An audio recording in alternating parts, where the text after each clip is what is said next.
Cendrillon. Il était une fois une jeune fille qui vivait avec sa marâtre et ses deux demi-sœurs.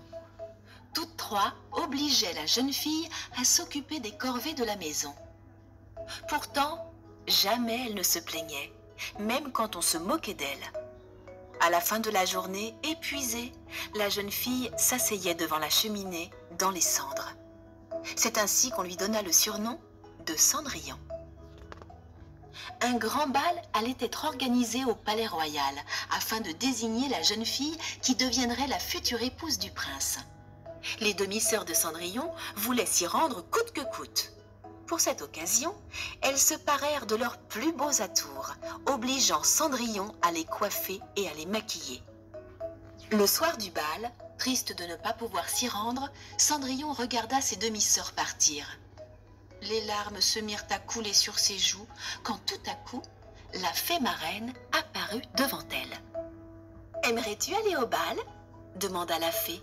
« Ta bonté mérite d'être récompensée. C'est décidé, il en sera ainsi. » La fée donna alors ses instructions. « Va dans le jardin et apporte-moi une citrouille. » Elle agita sa baguette magique et la citrouille se transforma en un carrosse doré. Puis elle siffla et aussitôt sortirent d'un petit trou 7 souris. Un dernier coup de baguette magique les métamorphosa en 6 beaux chevaux et un cocher. Cendrillon ne parut pas surprise par tous ces envoûtements. « Maintenant, retourne dans le jardin et prends 6 petits lézards, » demanda la fée. Et c'est ainsi que les 6 lézards devinrent des majordomes. La fée contempla la robe de Cendrillon tachée de cendres. Elle ne pouvait pas se rendre à cette fête dans cette tenue. La fée marraine, en dessinant quelques spirales, agita sa baguette au-dessus de la tête de la jeune fille et des haillons jaillirent une splendide parure. « Oh, merci !» s'exclama Cendrillon, émerveillé par cette belle robe et ses ravissantes pantoufles de verre. Cendrillon, radieuse, était prête pour le bal. La fée marraine la mit en garde. Ces sortilèges prendront fin au 12e coup de minuit. Le carrosse redeviendra citrouille, les chevaux et le cocher reprendront leur apparence de souris, tes majordomes seront à nouveau lézards. Et plus de robes, tu retrouveras tes vêtements du quotidien. Au palais, l'orchestre jouait et les invités étaient nombreux. Les demi-sœurs de Cendrillon attendaient anxieuses l'arrivée du prince. C'est alors qu'apparut une belle jeune fille que personne n'avait jamais vue auparavant. Tous imaginèrent qu'il s'agissait d'une princesse d'un royaume lointain. Elle était arrivée à bord d'un carrosse doré, tiré par des chevaux, et devint l'attraction de la soirée.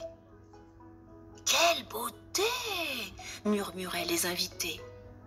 Lorsqu'enfin le prince se joignit au bal, il tomba immédiatement sous le charme de la mystérieuse jeune fille. « M'accorderez-vous cette danse, mademoiselle ?» lui demanda-t-il. Cette danse fut la première qu'ils partagèrent au cours de cette nuit magique. Puis, ils échangèrent quelques mots sur le balcon du château. Pour eux, le temps sembla s'arrêter. Aussi, quand sonna le premier coup de minuit, la jeune fille surprise s'enfuit en toute hâte. Elle courait, craignant que les sortilèges se dissipent très vite. Sa disparition soudaine laissa le prince triste et désemparé. Mais dans sa fuite, elle avait perdu une de ses pantoufles de verre.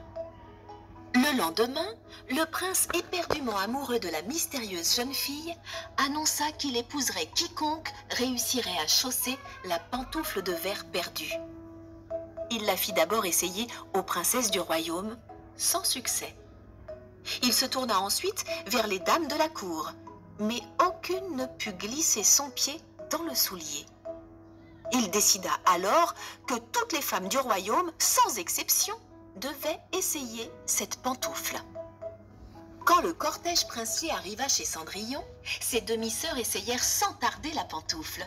L'une avait les pieds beaucoup trop grands, l'autre avait les pieds beaucoup trop petits. Cendrillon, qui avait assisté à toute la scène, prit alors la parole.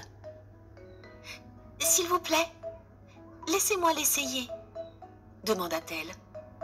Le page missionné par le prince glissa au pied de Cendrillon la pantoufle de verre qui lui alla parfaitement. Prise de remords, sa marâtre et ses demi-sœurs lui demandèrent pardon pour tout le mal qu'elle lui avait fait. Cendrillon les prit dans ses bras, leur pardonna et leur proposa de l'accompagner jusqu'au palais. Les noces furent célébrées et ils vécurent heureux jusqu'à la fin de leur jour.